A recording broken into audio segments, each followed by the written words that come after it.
오늘 오신 분들 제가 학기를 보니까 굉장히 다양해요. 일단 신입생 분들도 일부 계시고, 그리고 이제 학기별로 첫 학기부터 마지막 이번 5학기에 논문 작성 학기에 들어가시는 분들도 있으시더라고요. 그래서 다 서로 다른 목적을 가지고 아마 오셨을 것 같아요. 4학기 이상이신 분들은 실제로 논문 작성에 대한 팁을 좀 얻기 위해서 오신 분들이 많을 거고, 이제 1학기부터 3학기 사이에 들어가시는 분들께서는 논문으로 졸업할지 아니면 학점으로 졸업할지에 대해서 고민을 좀 하고 계시는 차에 이 수업을 통해서 아마 내 의사결정에 대한 단초를 좀 얻겠다라는 생각으로 오신 분들이 많을 것 같아요. 그렇죠? 그래서 저도 실은 그런 마음으로 준비를 했습니다. 오늘 특강을 통해서 반드시 어떤 논문을 이렇게 써야 된다, 저렇게 써야 된다라고 하는 확실한 어떤 것을 얻어간다, 이렇게 배운다라는 생각보다는 논문이라고 하는 것이 어떤 작업이고, 논문을 쓰기 위해서 내가 갖춰야 될 조건들은 어떤 것들이 있는지를 한번 고민해 보는 시간을 가져보자. 그리고 그 과정에 필요한 요소들이 과연 어떤 것들이 있는가라는 것을 생각해 보게끔 하는 시간으로 꾸몄다는 얘기입니다. 그래서 총 3시간 가까이 되는 시간을 할애를 할 거고, 이 시간 동안에 3시간을 연달아서 하진 않을 거고요. 1시간 단위로 끊어서 중간에 한 2번 가까이, 적으면 1번이고 많으면 2번 정도의 브레이크를 갖겠습니다. 그래서 그 시간 동안에 잠깐 또 차도 좀 마시고 바깥 풍광도 좀 감상하시고, 눈도 오니까, 그리고 또 저한테 들었던 얘기와 관련해서 질문하실 내용이 있으면 마지막에 Q&A를 만들겠지만, 그 Q&A 시간 전에 쉬는 시간에라도 이렇게 말을 좀 건네고 답변을 듣고 싶은 내용이 있으시면 그때 얘기를 하셔도 좋습니다. 그리고 여기 오신 분들은 지금 전공이 다양하시잖아요. 그렇죠? 세부 전공들이 굉장히 많습니다.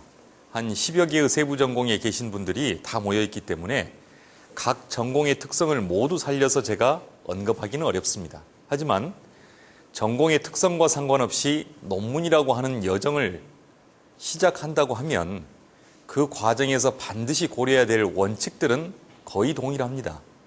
그래서 그런 동일한 원칙들에 대해서 강조를 할 거고, 기본 원칙들을 통해서 전반적인 흐름을 이해할 수 있도록 이야기를 해볼까 합니다.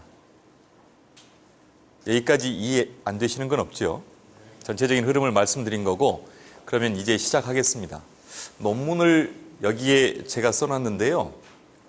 여정의 길잡이라고 표현을 해놨습니다. 타이틀에. 여정이라는 게 말 그대로 우리가 긴 여행을 가는 길이죠. 그런데 왜 여정이라고 표현했냐면, 여러분들도 글을 많이 써보셨겠죠. 또는 글을 써서 퍼블리시한 경험들도 분명히 있을 겁니다. 그런데 그 하나의 글을 써내기 위해서 고민했던 시간들을 한번 돌이켜보시면, 짧게는 30분, 1시간에서 많게는 며칠 정도의 시간이었을 거예요. 그리고 대부분 그런 글들을 담아내는 데 있어서 작용했던 방식은 자기의 주관적 생각에 많이 기반하고 있을 거라는 얘기입니다. 그런데 논문은 저걸 한자로 풀어보면 논할 논자에 글올 문자입니다. 그 얘기는 뭐냐면, 내가 글을 통해서 어떤 논지를, 나의 주장을 담아서 합리적으로 전개해야 되는데, 이런 전개하는 과정이 이 다음 페이지에서 보시면 짧게는 1년 정도의 시간이 걸립니다. 그러니까 1년이라는 시간 동안 글 하나를 완성하기 위해서 그 누구보다도 이 주제에 관해서 내가 가장 치열하게 고민해 보겠다라고 하는 게 논문이라는 겁니다. 그렇죠?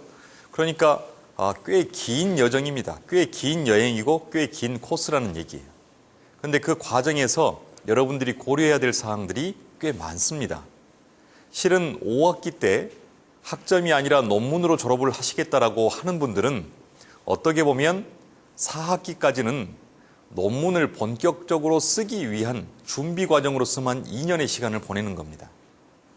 논문을 쓴다라고 하는 과정에 내 자신이 어떻게 임해야 되는지, 또 어떤 글을 써야 되고 글의 체계는 어떻게 갖춰야 되는지를 고민하고 트레이닝 받는 시간으로만 2년을 보낸다는 얘기입니다.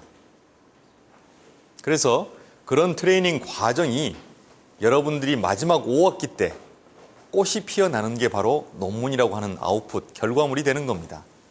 그래서 그 과정을 하나하나 따라가는 방식을 제도적으로 만들어 놓은 것이 지금 이 표에 나와 있는 것 같은 로드맵입니다. 보통 논문을 쓸지 학점으로 졸업할지를 최종적으로 결정하는 단계는 언제부터 시작이 되죠? 3학기 때부터 시작이 됩니다. 지금 이것은 2014년 1학기가 5학기가 되는 사람을 예시로 들어서 만들어 놓은 건데 사실은 3학기부터 시작이 되는 거죠. 그러면 3학기 때 논문과 학점을 결정하고 나면 대부분의 학과에서 누구를 선정하죠? 지도교수님을 선정해 줍니다. 지도교수를 선정할 때는 학과마다 원칙이 있을 겁니다. 네가 쓰고자 하는 또는 당신이 쓰고자 하는 논문의 주제가 어떤 겁니까? 라고 이야기를 했을 때 그 주제가 어떤 특성을 가지고 있다라고 생각이 되면 그 주제에 부합하는 전공 분야의 교수님을 지목해 드릴 수도 있고 또 3학기까지 수업을 받다 보면 학관의 교수님들의 전공 분야와 특성을 이미 여러분들이 어느 정도 다 아실 겁니다. 그래서 내 희망 지도교수를 선정하는 신청서를 내게 되는 거죠.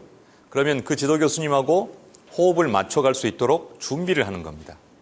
그 준비 과정이 3학기 때 첫 스타트를 끊게 되는 거죠. 출발을 하게 된다는 얘기입니다. 그런데 이 3학기 때 시작했다라고 해서 3학기부터 계속해서 논문에 몰입을 할 수 있으면 좋은데 그렇게 안 되죠.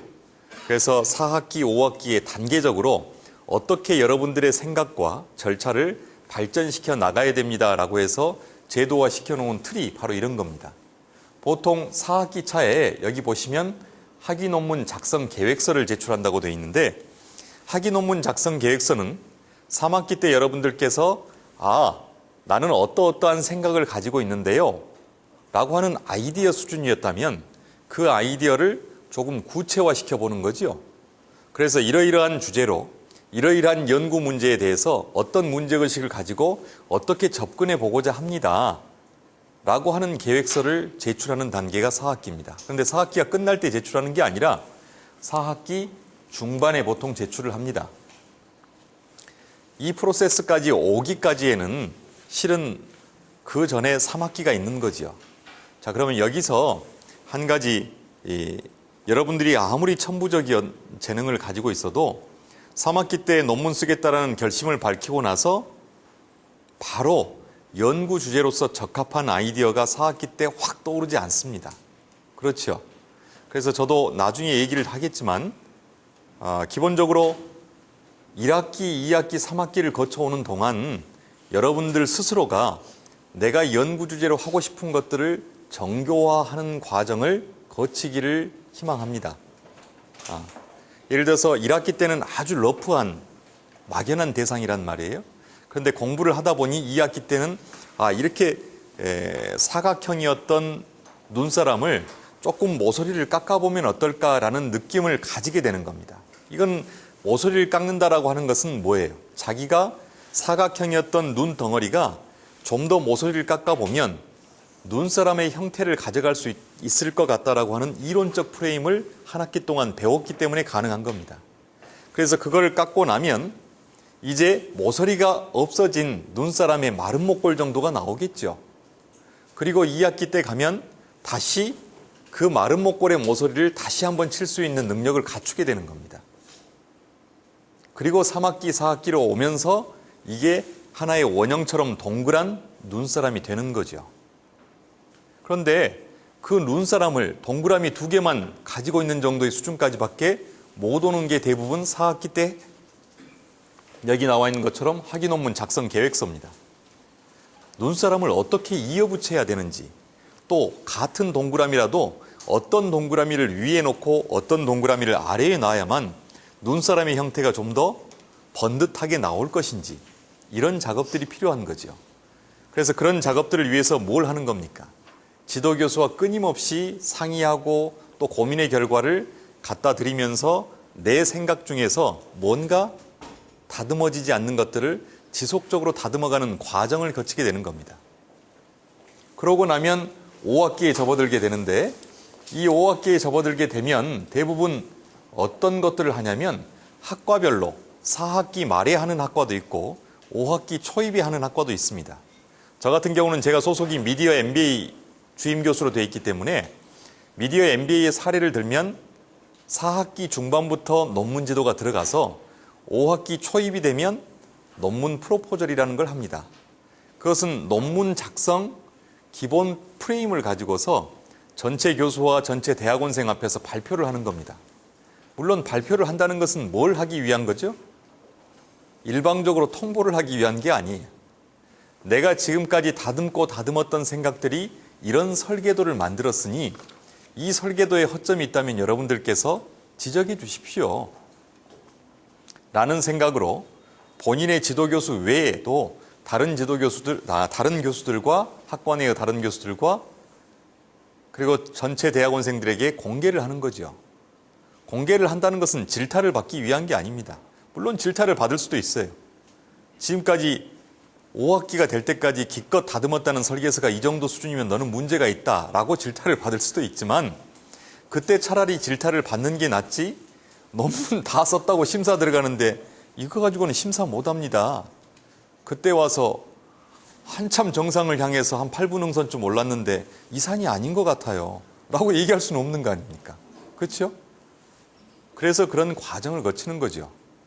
저희 학과에서는 그런 과정을 대부분 MT 때 가서 1박 2일 하면서 하는데 그런 과정들을 거쳐서 또 다듬는 거죠. 나중에 논문을 최종적으로 여러분들께서 퍼블리시를 하기 위해서 제본을 뜨고 그 제본의 가제본을 받아보는 순간까지도 계속해서 고치는 작업들, 수정 작업들은 이루어집니다. 그리고 심지어 인쇄본이 나왔을 때도 딱 펼쳐서 보면 또 오점이 보일 겁니다. 오류가 보이고. 그 얘기는 수도 없이 같은 글을 다듬고 다듬으면서 논리적인 체계를 고민했지만 그 과정에서도 보면 볼수록 수정해야 될 부분들이 끊임없이 나온다는 얘기예요. 시행착오와 오류를 범한다는 얘기입니다. 우스갯소리로 이런 얘기를 한번 드리면 교수들은 직업이 뭡니까? 직업의 특성이 공부하는 사람들이지요. 그리고 그 공부하는 사람들은 기본적으로 리콰이어먼이라는 걸 받습니다. 어떤 리콰이어먼을 받냐? 숙제를 받냐? 매년 논문을 한 편 이상 써서 학교에 제출을 해야 됩니다. 물론 이걸 이제 리콰이어먼 상에서 업적 평가의 기준이라고 표현하는데 그 기준이 학교마다 이제 조금씩 차이는 있죠. 낮은 곳도 있고 높은 곳도 있고. 우리는 강의 중심이기 때문에 논문의 그 정량적 지표는 낮추지만 교육의 정성적 지표를 높이겠다는 학교는 이게 좀 낮을 수 있고, 우리는 연구 중심으로 가는 대학원이 있는 학교이기 때문에 연구 능력을 더 높이 사니까 논문의 정량적 지표를 높여놓는 학교도 있습니다. 근데 이거를 하기 위해서 교수들도 논문을 매년 쓰죠. 매년 쓰는 논문을 투고를 합니다. 학술 저널에다가. 일종의 여러분들이 학위 논문을 심사받는 것처럼. 근데 10여 년 이상을 또는 20년 이상을 한 분야를 전공하고 논문을 써왔던 교수들도 학술 저널에 투고를 해서 3인한테, 리뷰어들한테 심사를 받으면 정말 참담할 정도로 비평이, 커멘트가 달려서 오는 경우들이 많아요. 그런데 하물며 10년, 20년을 학교에서 교수로 봉직한 사람들도 그렇게 강렬한 커멘트에 상심해가지고 밥도 못 먹고 그럴 때가 많은데, 이제 처음 논문이라는 형태를 접한 여러분들이 한 방에 해결하겠다라고 달라들면 그건 오히려 오류라는 거죠. 그러니까 지금부터는 여러분들의 마음을 좀 단단히 먹고 우리가 흔히 사람이 좋은 게 좋다라고 좋은 말만 들으려고 하면 학문의 엄밀성이 없어집니다. 그래서 선생이라는 직업은, 교수라는 직업은 직업의 특성상 자꾸 이 티칭이라는 행위를 하다 보면 누군가에게 반드시 긍정적인 반응이 돌아오지 않을 걸 알면서도 싫은 소리를 해야 되는 상황들이 존재합니다. 다만 우리 입장에서도 그 싫은 소리가 마음의 상처가 너무 안 되게끔 하려고 노력은 할 뿐이죠. 그런데 그런 상처를 안을 수 있는 자세가 필요하다는 겁니다. 그래서 이제 이런 흐름을 가지고 논문을 써나가는데 여러분들이 한 번쯤 논문이라는 여정의 끝까지 내가 도달하겠다라는 굳은 각오를 가지고 시작은 하지만 그 과정에서 겪게 될 일들을 생각하면서 정말 내게 논문이 필요한 것인가를 한 번쯤 되새겨보는 시간이 필요하다는 겁니다. 그래서 체크리스트를 준비를 했거든요. 우선 여러분 스스로에게 한번 자문해 보시죠. 논문은 왜 써야 하나? 논문을 쓰려고 하는 이유는 뭐나? 지금 저기에 나와 있는 이유를 보면 실용적 이유도 있고 학술적 이유도 있습니다. 여러분들이 대학원에 지금 신입생부터 4학기, 5학기까지 다양하게 계시잖아요. 여러분들 선배들이 국내외 대학원 박사과정에 지금 지속적으로 진출을 하고 있고 아마 그런 선배들은 한 5년 짧으면 길면 한 7년쯤 되면 학계의 학자로 남을 사람들일 겁니다. 근데 그런 목표가 있으신 분들은 논문을 써야죠. 제대로 트레이닝을 받아봐야죠, 논리적으로. 근데 그런 이유가 아니라 단순히 학위 취득만이 목적이거나 명성의 획득 또는 유지, 직업적인 이유나 자기 만족과 성취감이라는 다소 약한 연결고리를 가진 목표들을 내 주위에 포진시켜 놨다면 중간에 바꾸게 될 가능성이 높습니다. 그런데 바꾸는 과정에서 생각해 보면 조금 억울한 생각이 들 수도 있어요. 이게 쓰지도 못할 거 괜히 한 학기 고생만 하고 말이야. 졸업만 한 학기 늦어져 버리고 말았네. 라고 하는 생각들이 들 수가 있다는 겁니다. 그 이유를 굉장히 많이 대지요. 다양하게.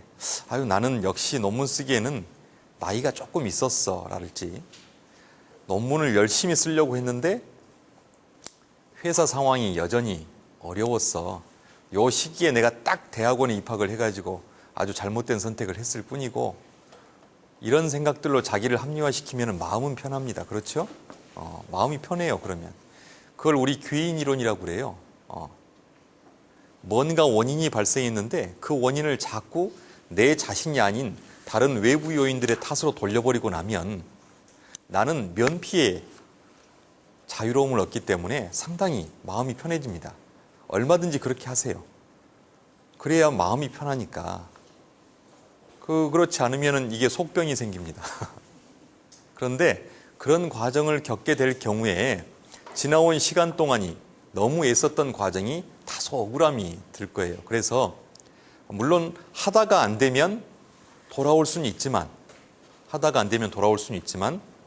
이왕이면 한 번 마음을 먹었다면 다소 독하게 마음을 먹고 좀 시작하는 게 좋겠다. 그래서 내가 학위 논문을 쓴다라고 하는 것이 분명히 어떤 목적인가? 우리가 흔히 학계에서 하는 얘기가 있습니다. 호적하고 논문은 절대 바꿀 수 없다는 거예요. 호적하고 논문은 지금은 호주제가 폐지됐지만 그거 어떻게 바꿉니까? 논문은 말이죠. 세상의 기록물로 자기 이름으로 내는 최초의 출판물입니다. 보통 공부하는 사람에게는. 그 논문은 내가 심사위원 세 사람하고 나만 읽었어 라고 생각하지만 자기가 졸업하고 난 이후에 전국에서 공부를 하고 있는 대학원생이 나와 유사한 주제에 관심을 가지고 있다면 어느 순간 어느 시점에 그 논문을 복사해서 자기의 레퍼런스로 참고 문헌으로 활용하면서 계속해서 읽어나가고 그 사람을 비평할 거라는 겁니다. 그러니까 지도교수 입장에서는 어떤 두려움이 있냐? 이 학생을 논문을 쓰게 해서 졸업을 시킨 다음에 졸업 자체로 끝나는 게 아니라 그 논문을 지도했던 지도교수의 이름이 꽝 박히고 논문의 저자가 꽝 박혀서 국회 도서관부터 한양대 도서관을 비롯해서 전국에 다 뿌려지는 이 논문이 우리 학교에 대한 평가 또 지도교수인 나에 대한 평가로 귀결되기 때문에 그때 부정적으로 형성되지 않을까가 가장 두려운 겁니다. 물론 여러 명을 지도하다 보면 놓치는 것들이 많아요. 표절 부분을 놓칠 수도 있고 예를 들어서 또 지도하다 보니 귀찮아서 그래 그냥 빨리 졸업시키는 게 낫지 내가 지금 여기서 이 시간에 이거 하고 있을 시간이나 하면서 적당히 넘어갈 때가 있을 거 아닙니까? 그러다 보면 그건 누구한테 돌아와요? 결국 여러분들이 대학원 공부를 하다 보면 자꾸 남의 논문을 읽게 되는데 읽으면서 똑같은 얘기를 할 겁니다. 이거 좀 논문 심하게 썼는데 이거 어디야? A대학이야. 그러면 이제 꽝 되는 겁니다. 그러니까 그런 과정들을 최소한 피하기 위해서 자꾸 싫은 소리를 하게 되는 거죠. 그 싫은 소리를 좀 견뎌야 된다. 자, 그래서 논문을 쓸 때 그런 것들을 더불어서 자기 주장과 논리를 확실하게 경험할 수 있도록 쓰는 방식들을 항상 고민하면서 가자. 그리고 이를 위해서 체크리스트를 한번 봅시다. 이게 저 경영학부의 윤승재 교수님이 지난번 특강 때 활용했던 자료인데 내가 너무 좋아서 한번 가져와 봤어요. 우선 자, 나는 논문을 써야 하는가에 대한 체크리스트를 한번 보세요. 나는 박사과정에 진학할 생각이 있다. 아니다, 보통이다, 그렇다. 나는 학술대회나 학회지에 내 논문을 발표하고 싶다. 나는 하루에 최소 2시간 이상 논문에 투자할 시간이 있다. 나는 밤새워 논문을 쓸 정도의 체력은 자신이 있다. 마지막으로 나는 논문 때문에 졸업이 늦어져도 상관없다. 지도교수한테 떼쓰지 않겠다. 자, 이 중에서 10점 이상이 되면 논문을 충분히 쓸 수 있고 써야 된다라고 보는 겁니다. 그 다음에 7점에서 9점이면 어떻다고요? 논문을 써야 할지 지금부터 한번 고민을 강하게 해보시라는 얘기입니다. 반면 6점 이하면 오히려 학점 이수 과정이라고 해서 학위가 아닌 것도 아니고 또 공부하는 방식의 또 다른 길이기 때문에 그거를 기피하거나 멀리할 필요가 없으니 학점 이수 과정을 차라리 충실하게 하는 게 더 나을 수도 있다는 얘기입니다.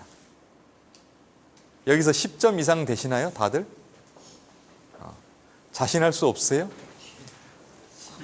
예? 12점 나오셨어요? 그럼 반드시 논문을 써야 됩니다.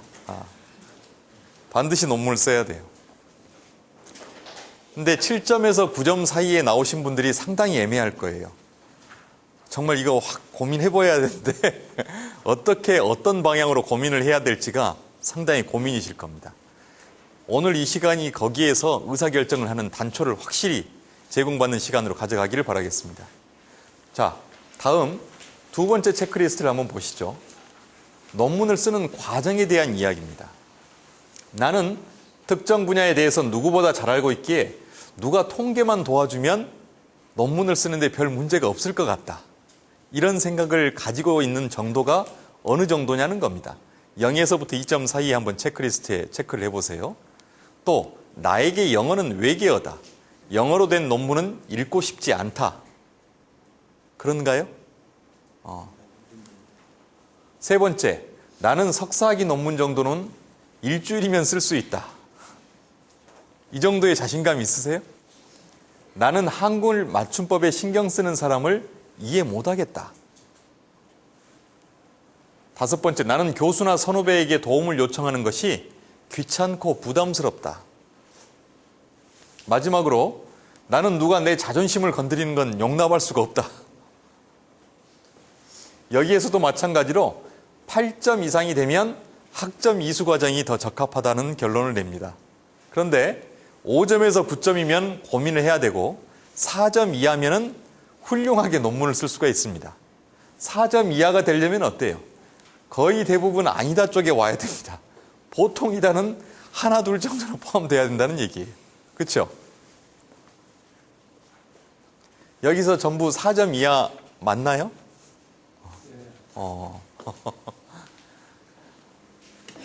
4점 이하라면은 좋습니다. 그 누구보다도 4점 이하일 경우는 논문을 쓸 정말 충분한 준비 자세가 되어 있는 겁니다. 자존심이라는 것은 그렇게 내세울 만한 게 못 됩니다. 사람에게는 두 가지 좋은 기제가 있는 것 같아요. 망각의 기제가 있습니다. 망각의 기제. 무슨 얘기냐면 내가 지금은 쪽팔린다 하더라도 그 쪽팔림을 사람들이 그렇게 생각만큼 오래 기억해 주지를 않습니다. 근데 그 쪽팔림을 불치하문이라고 그러잖아요. 내가 설령 나보다 아랫사람이거나 또는 나보다 어린 동생이라고 생각하더라도 묻는데 주저하지 않는 용기만 있으면 그 시간들은 나중에 얼마든지 보상을 받습니다. 그런데 그렇지 않고 자꾸 자기 자존심을 내세우기 시작하면 개선의 여지가 별로 없습니다. 그 다음부터는. 그리고 자꾸 불평불만이 늘어갈 겁니다. 4학기 때까지 교수들과의 관계가 무척 원만했던 학생이 5학기째 논문 쓰면서 굉장히 불편해지는 학생들이 있습니다. 그 과정이 대부분 다 자기가 기대했던 것만큼 또는 욕구만큼 결과가 뒤따라주지 않기 때문에 그 탓을 아까 귀인이론으로 말씀드렸던 것처럼 내 환경과 지도교수와 동료의 탓으로 돌려버리기 때문에 불만이 쌓여가지고 나중에는 관계까지 이상해져 버리는 상태에 도달한다는 겁니다. 그런데 그렇게 관계가 나빠질 것 같으면 차라리 서로 좋은 관계로 대학원 생활을 마무리하는 게 좋습니다. 그렇죠? 그래서 논문을 쓸 때 다소 제 입장에서 드리는 이야기가 부담스럽거나 거북하게 들릴지라도 그렇게만 판단하지 마시고 오히려 내 스스로를 정확하게 객관화시켜서 볼 수 있는 계기로 받아들이시면 오늘 이 시간에 의사결정을 했던 게 오히려 큰 도움이 되실 겁니다. 자, 그럼 이제 여기까지의 인트로덕션을 하고 본격적으로 논문과 관련된 이야기를 진행을 해보겠습니다. 자, 앞서 제가 논문이라고 하는 것이 논할 논자에 그럴 문자라고 말씀드리지 않았습니까? 그러면 논문이 뭐냐에 대한 생각을 한번 정리를 하고 넘어가야 되는데 그 논문과 관련된 이야기를 이제부터 하나씩 풀어가 보겠습니다. 우선 저는 다른 글과 다른 것은 뭐냐라고 이야기를 해볼게요. 왜냐하면 제가 논문을 쓰면서 저한테 지도받았던 학생 중에 가장 많이 저한테 지천을 받고 가장 많이 혼나고 그랬던 학생이 실은 직업이 글을 쓰는 직업이었던 학생이었습니다. 그 얘기는 뭐냐면 어설픈 자신감으로 어설픈 글에 대한 생각으로 쉽게 접근하려고 하다가 오히려 선무당이 사람 잡는다고 큰 코 다치는 경우가 있다는 겁니다. 여러분들 글 쓰는 거에 대해서 두려워하는 마음이 조금씩 있나요 혹시? 예전에는 있었을 겁니다.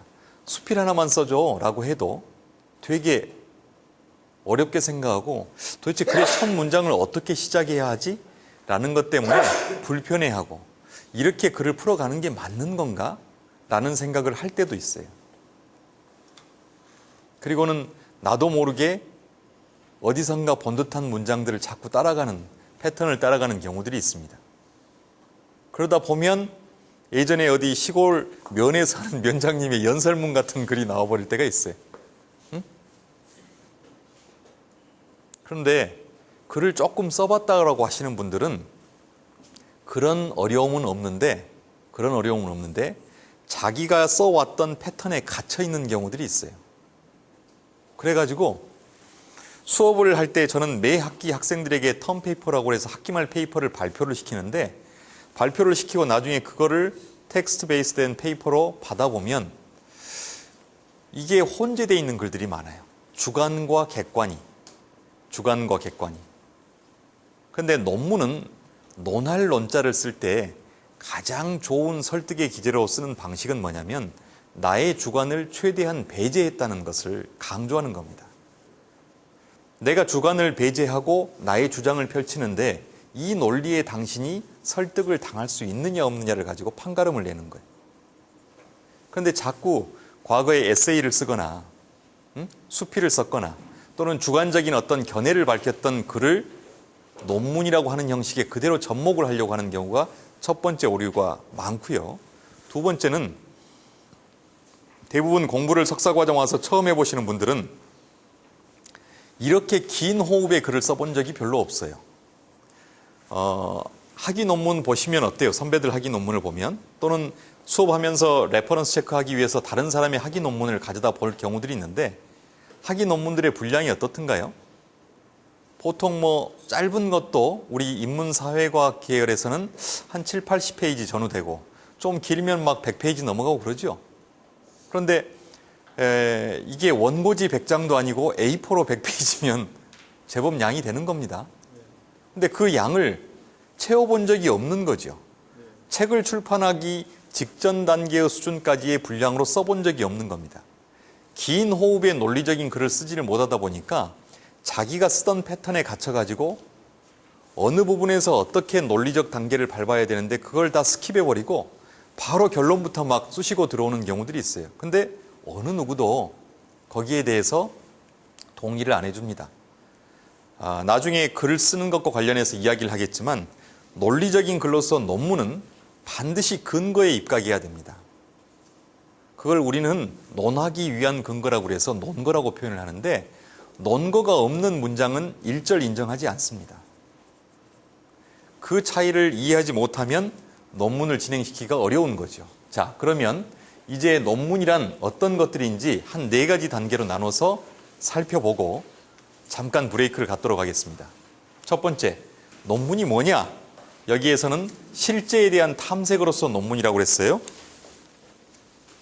논문을 쓰는 이유가 자기의 감정적 욕구를 충족시키기 위해서 쓰는 건 아니죠.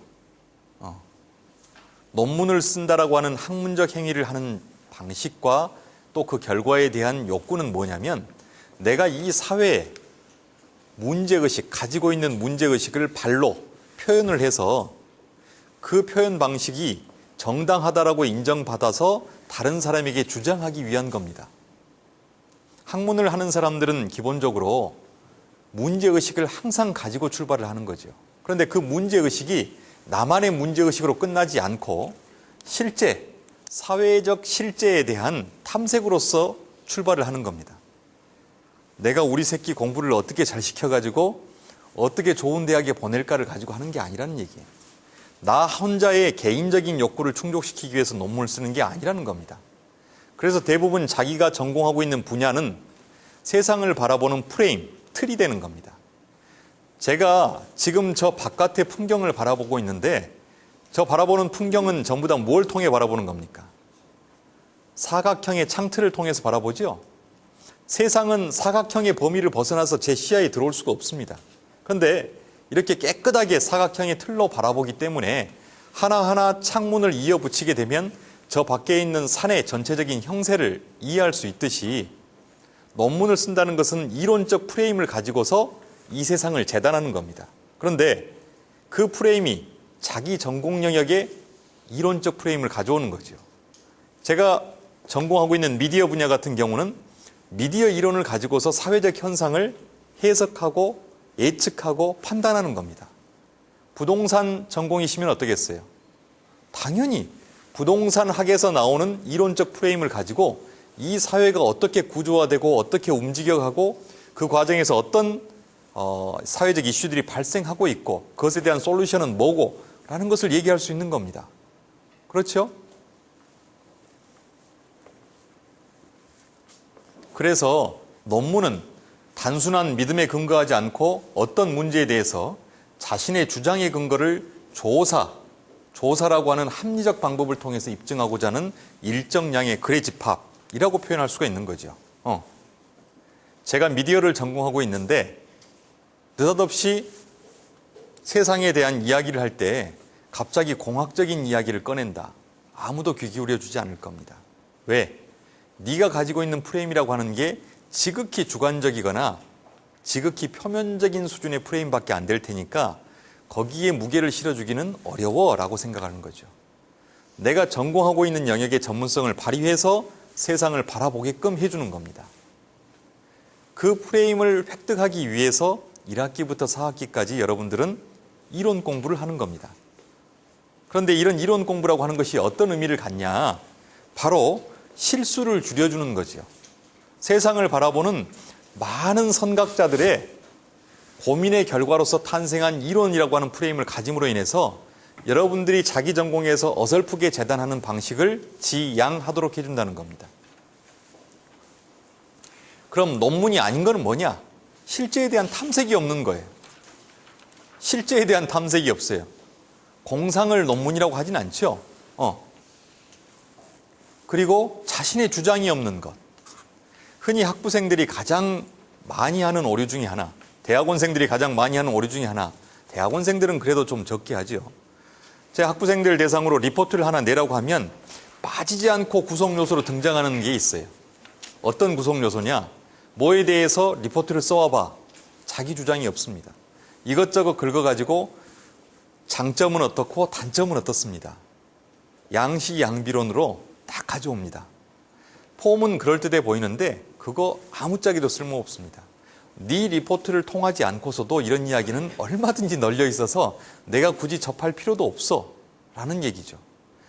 자, 이것이 부정적이다, 네거티브한 입장을 취한다라고 하면 그 네거티브한 입장의 근거가 뭔지가 더 중요한 겁니다. 응? 그리고 그 근거를 통해서 네 네거티브한 입장이 정교하다라고 하면 그거를 양시양비론으로 무조건 맞출 것이 아니라 취하는 거죠. 아, 이거 부정적이야. 대한민국의 부동산 경기가 지금 이렇게 과열됐다라고 하는데 이런 과열됐다라고 하는 진단 자체가 얼마나 정교한 프레임에서 나온 거냐.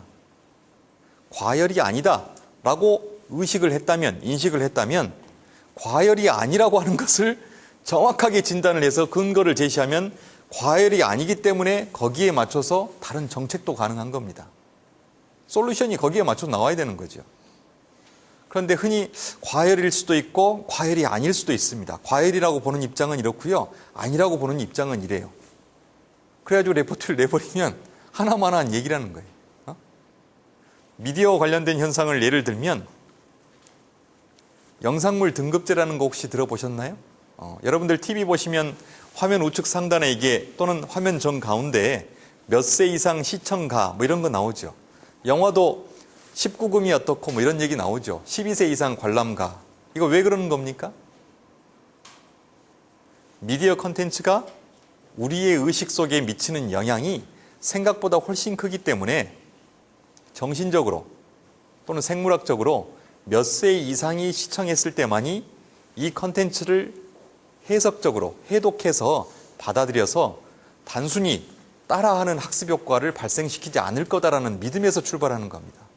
그리고 그런 이론이 나오기까지 많은 연구들이 있었습니다. 그리고 그 이론에 입각해서 만들어진 정책 때문에 영상물 등급제가 시행이 되고 있는 겁니다.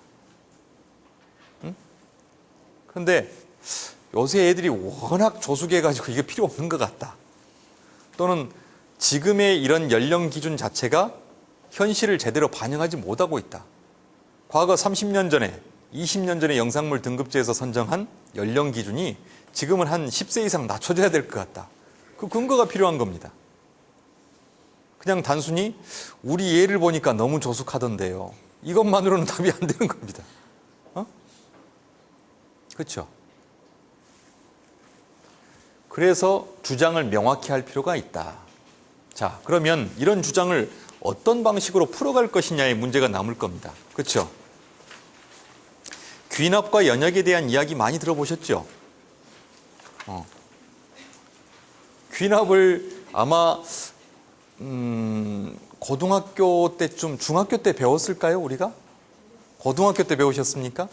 그러면 고등학교 때 귀납하면 뭘로 연상을 하면서 배웠어요? 어떤 사례 대표적으로 들어보셨어요? 소크라테스. 아마 소크라테스는 연역의 대표적인 사례였을 겁니다. 3단 논법으로 갔던 거, 그게 연역입니다. 그러면 귀납은 대부분 까마귀 사례 많이들 안 들어보셨어요? 까마귀 모르세요? 까마귀가 검다라는 것을 어떻게 주장할 수 있습니까? 까마귀가 어떻게 검다라는 걸 주장해요? 자, 까마귀가 검다라는 걸 주장을 하셨다 쳐요. 어떤 방식으로 주장하시겠어요? 저희 머리카락 색깔은 까마귀 색도 같다. 그럴 수도 있는데 약간 비약이 심한 거죠. 머리카락 색깔이 검기 때문에 까마귀의 검은 것과 매치시키기는. 대부분 아마 여러분들이 까마귀에 대한 사례를 들었을 때는 이렇게 들었을 겁니다. 내가 관찰했던 까마귀는 전부 검었다는 겁니다. 까만색 이외의 까마귀를 본 적이 없는 거죠. 관찰의 결과로부터 모든 까마귀는 검다라고 하는 명제를 도출해내는 방식으로 사례를 들었을 거예요. 그게 귀납입니다. 관찰과 경험을 통해서 하나의 보편적인 명제를 이끌어내는 방식이 귀납인 거죠. 소크라테스 사례는 연역입니다. 이미 명제, 공리라고 하는 밝혀지고 근거가 입증된 사실관계의 추론적 양식을 통해서 또 다른 사실을 추론해내는 방식입니다. 그러니까 이미 이렇게 하잖아요. 사람은 죽는다. 뭐 소크라테스는 사람이다. 고로 소크라테스는 그렇죠. 그게 연역인 거죠. 그러니까 사람이 죽는다라고 하는 것은 뭡니까? 뭐예요? 그건 이미 검증된 명제입니다. 그렇죠? 그리고 소크라테스가 사람이라는 것도 누구도 부인할 수 없는 명제입니다. 그러니까 소크라테스는 당연히 죽어야 된다라는 3단 논법이 나오는 거죠. 그렇죠? 근데 그거를 부인하기는 어렵잖아요. 그러니까 부인하기 어려운 이미 밝혀진 사실관계의 명제로부터 새로운 사실을 추론해내는 양식이 연역이라는 겁니다. 귀납은 관찰과 경험으로부터. 그렇죠. 해가 동쪽에서 뜹니까? 서쪽에서 뜹니까? 동쪽에서 떠요. 어떻게 동쪽에서 뜬다는 걸 알죠? 이렇게 하면 연역이 되는 거예요. 근데 나는 동쪽 이외의 방향에서 뜬 해를 본 적이 없으니까 동쪽에서 뜬다라고 주장을 하면 귀납이 되는 겁니다. 우리가 제가 기억하기로는 귀납이 됐든 연역이 됐든 혼돈을 섞긴 한데 결론을 먼저 내고 풀어가는 방식이 있고 풀어나가서 결론을 내는 방식 두 개의 차이를 귀납과 연역의 차이로 보고 있거든요. 하나는 결론 먼저 내고 그 결론에 대한 이유를 푸는 거. 또 하나는 결론을 앞에서 또 서술이 나오고 결론을 뒤에 내는 거. 우리가 초등학교 때 배웠던 귀납과 연역의 구분은 그렇게 하고 있는데 만약에 그렇게 배우셨다면 잘못 배우신 겁니다.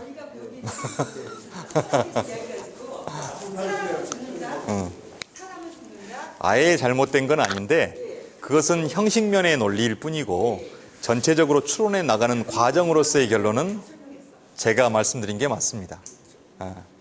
즉 예를 들어서 결론을 먼저 도출해냈다라고 하는 것은 주장의 위치만 앞에 있을 뿐인 겁니다. 근데 귀납과 연역의 가장 큰 차이는 바로 그겁니다. 관찰과 경험으로부터 출발을 하느냐 아니면 이미 밝혀진 명제로부터 출발을 하느냐의 차이로 보시면 돼요. 그렇지 결론 자체가 앞에 있었기 때문에 연역이고 뒤에 나오면 귀납이고 이거는 형식적인 측면에서 그렇게 가져갈 수는 있으나 그것 자체가 귀납과 연역을 구분짓는 방식은 아니라는 거죠. 근데 왜 귀납과 연역이라는 걸 이야기를 했냐면 이제 이 다음에 이야기할 논문의 구성을 설명하기 위한 겁니다. 논문이라고 하는 게 대부분 보면 저런 포맷을 갖습니다. 자, 형식을 보시면 제목, 초록, 서론, 이론적 배경, 현상에 대한 분석, 결과, 결론, 참고문은 그렇습니다. 그렇죠. 여러분들께서 아마 논문을 레퍼런스 책을 위해서 살펴보실 때 거의 대동소이할 겁니다. 무슨 얘기냐면 여기 서론이라고 하는 인트로덕션 파트를 달리 표현할 수는 있죠. 뭐 예를 들어서 문제 제기 및 연구 목적 뭐 이런 식으로 표현할 수도 있는데 대부분 같은 얘기입니다. 서론에 담겨져야 될 내용이 바로 그 영역이기 때문에 그렇습니다. 그러면 이런 흐름이라고 하는 게 어떻게 나왔느냐라는 게 중요하잖아요. 그렇죠? 왜 나왔겠습니까? 이 흐름이라고 하는 것은 바로 앞서 설명드렸던 귀납과 연역이라고 하는 추론의 양식을 가장 잘 믹스해 놓은 방식입니다.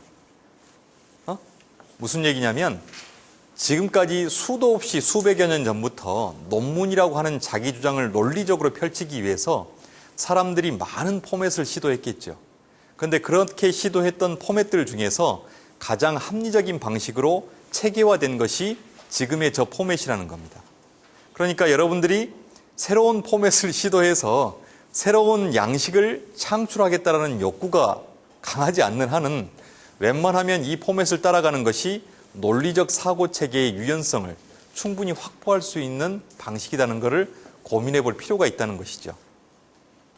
자, 그러면 이 각각의 양식을 어떻게 전개하는지 한번 제가 사례를 들어보겠습니다. 지금 이 자리에 한 4, 50명 사이에 학생분들이 앉아 계세요. 저한테 오늘 10시부터 이렇게 특강을 들으시고 그리고 1시가 조금 못 되면 이 강의는 끝날 겁니다. 그렇죠? 이 3시간 가까운 시간 동안의 특강을 듣고 논문에 대한 특강을 듣고 그리고 여러분들이 5학기건 4학기건 간에 어느 시점이 되면 이제 논문이라는 결과물을 만들어내실 분들이에요. 그런데 그 논문이라는 결과물을 만들어낼 때 동일한 장소에서, 그렇죠? 이 공간에 지금 다 같이 계시는 거죠. 동일한 교수한테 동일한 시간 동안 아이 컨택을 하면서 강의를 들으셨어요. 그러면 결과물도 동일한 퀄리티로 나와야 되죠.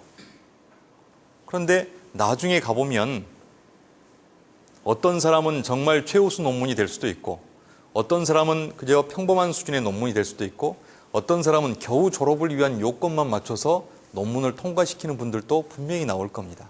그렇죠? 선생으로 살은 지가 그다지 오래되지는 않았지만 이 과정을 통해서 의문을 가질 수가 있죠. 연구자로서, 이제는 선생이 아니라 리서처로서 뭐라고 의문을 갖냐면 왜 나는 똑같이 모든 학생을 사랑하면서 강의를 했는데 동일한 시간에 동일한 공간에서 동일한 방식으로 강의를 했음에도 불구하고 최종적으로 나온 아웃풋은 이렇게 차이가 유발될까? 무엇이 이런 차이를 유발시켰을까? 이거는 뭡니까? 앞서 얘기했던 왜 동일한 조건임에도 불구하고 결과값의 차이가 나타나는가라고 하는 것은 현상에 대한 문제의식입니다. 교육적 측면에서 보면 그 현상에 대해서 연구자가 갖는 문제의식이란 말이에요. 그렇죠? 그게 뭐에 담겨야 돼요? 저쪽에 치면 서론에 담겨야 되는 겁니다. 서론에. 그렇죠? 바로 이 서론에 뭐가 담겨야 된다? 문제의식과 목적이 담겨야 되는 겁니다. 내가 그렇게 오랫동안 학생들을 강의해봤지만 왜 한결같이 강의를 해도 한결같이 다른 결과가 나오는가에 대해서 의문을 품는 것 자체가 문제의식이고 그 문제의식 속에서 차이를 유발시키는 요인을 밝혀내서 이런 차이를 최소화시키고 싶다. 편차를 최대한으로 줄이고 싶다. 라고 하는 게 저의 목적이 되는 거죠. 연구 목적이. 그러면 그게 바로 서론에 담기는 겁니다. 자, 그러면 이 문제의식을 갖는데 제가 어떤 방법을 썼죠? 귀납을 쓴 겁니다. 귀납적 추론을 한 거예요. 그러지 않습니까? 저는 많은 학생들에게 강의를 하면서 그 학생들의 결과값이 달라지는 것을 관찰을 통해서 학습을 했고 그 학습을 통해서 문제의식을 갖게 된 겁니다. 귀납적 추론 양식을 쓴 거예요. 그런데 이런 귀납적 추론 양식을 통해서 이제 이 문제의식을 해결해야 되죠. 가만히 보니까 학생들이 나을 때부터 뭔가 좀 학습 능력에 차이가 있는 거 아닐까? 지적 능력이 차이가 있는 거 아니야? 아니야, 혹시 학생들 사이에서 내가 모르는 뭔가 묻게나 연기가 있어가지고 그게 작용하는 거 아닐까? 여러 가지 생각을 해볼 수가 있죠. 그런데 이런 생각을 했던 사람이 선생이라는 직업을 가지고 살아가는 수만 명의 사람들 중에서 저 혼자뿐이었을까요? 아니죠. 수많은 교육학을 전공하시는 분들, 또 교육학을 전공하진 않았지만 학생을 가르치면서 저와 비슷한 생각을 하고 비슷한 생각을 발전시켜서 그 의문을 해결하려고 시도했던 많은 선생님들이 계시겠죠. 그러면 그분들이 수많은 연구를 통해서 밝혀놓은 결과들이 있을 겁니다. 그렇죠? 그것은 뭐에 해당됩니까? 진리는 아니다 하더라도 최소한 명제나 공리에 가까운 결과로서의 사실일 겁니다. 그런데 내가 이미 다른 사람이 했던 것을 살펴보지 않고 내 주관대로 그건 학생 개개인의 능력의 차이에서 비롯되는 거야 라고 단정해버리는 순간 이미 다른 사람이 했던 것과 동일한 결과라면, 프로세스라면 하나만한 연구를 하게 되는 거죠. 그러면 뭘 해야 되죠? 선행 연구를 충분히 봐야 되겠죠.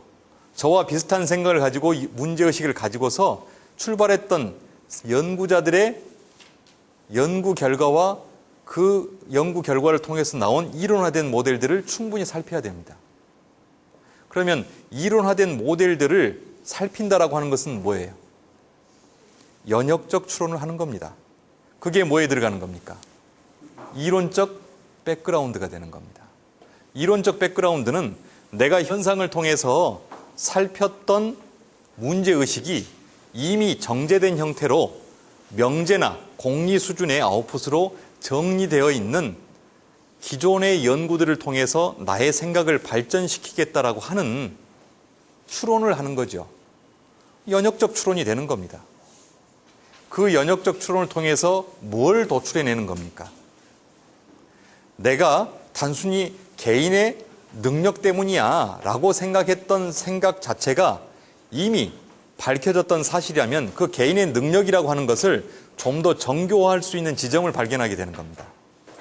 단순한 개인의 능력이 아니라 거기에는 노력이라고 하는 플러스 알파의 요인이 필요했다라는 걸 알게 되는 거죠. 어떤 학생은 강의가 끝나고 나서 예습과 복습을 철저히 해서 그것을 가급적 자신의 연구 과정에 반영시키려고 했던 실천적 노력이 있었고, 그리고 그렇지 않은 학생은 강의 끝나고 이제 알았어 하고 탁 덮고 가서 자기 일을 했다.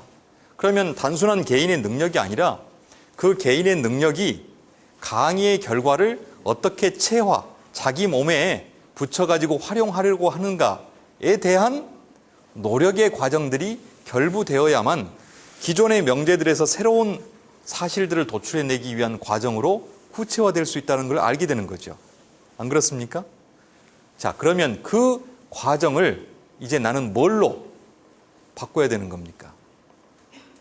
연구 문제와 연구 가설로 바꿔야 되는 겁니다. 그래서 기존에는 다른 개인적 능력에 주력했다면, 그리고 그 개인적 능력이 학생들의 차이를 유발시키는 것을 한 50% 정도 설명했다면 나머지 50%를 설명하지 못한 요인이 있었는데, 바로 그 50%의 능력을 설명할 수 있는 게 이론적 논의를 통해서 연역적 추론을 해보니 실천적 노력이라고 하는 부분들이 빠져 있더라라는 걸 알고 그거를 연구 가설로 만드는 겁니다.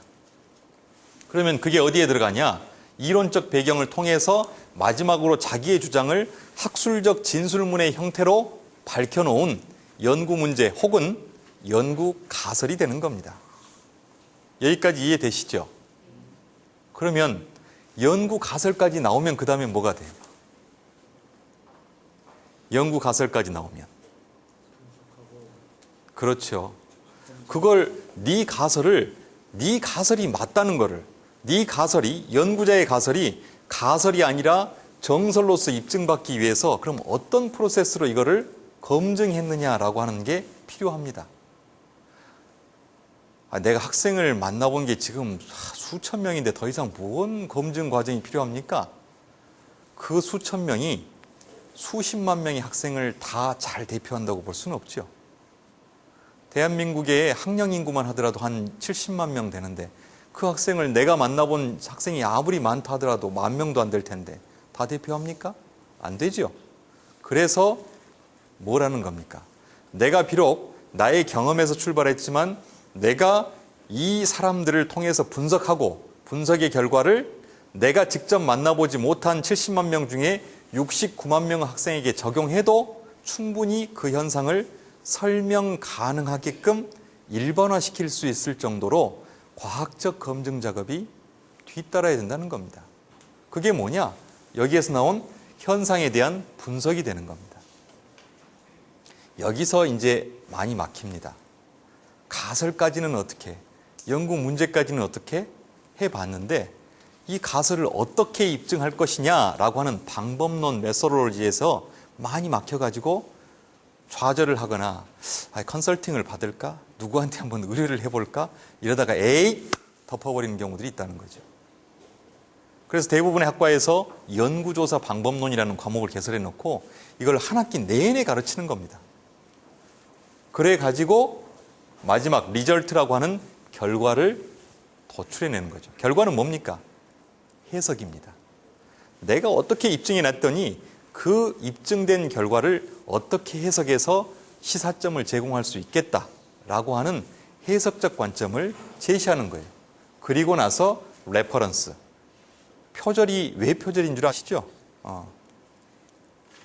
가장 큰 이유는 내가 인용해놓고 깜빡 잊고 어디에서 인용했다는 거 안 달면 그 순간 바로 표절이 되는 겁니다. 그건 의도했든 의도하지 않았든 간에 그런 실수를 하면 안 된다라는 경각심을 불러일으키기 위해서 바로 표절이 되는 거예요. 표절이 아닌 것과 표절인 것은 정말 종이 한 장 차이입니다. 의도적으로 갖다가 엎어버린 경우는 진짜 그건 문제지만 쓰다 보면 하도 많은 이론적 배경에서 사이테이션, 인용을 하다 보니까 내가 이거 제대로 달았나 안 달았나를 깜빡 잊고 넘어가는 순간 표절이 돼버리는 거예요. 그래서 레퍼런스를 잘 다는 것만이 모든 면에서 실수를 방지하는 겁니다. 레퍼런스 체크를 철저하게 해야 되고 그 레퍼런스를 어떤 방식으로 달지 여부도 학교나 학회마다 조금씩은 차이가 있습니다. 하지만 거의 대동소이하니까 명심해야 됩니다. 좀 지치죠? 15분 쉬었다 가죠.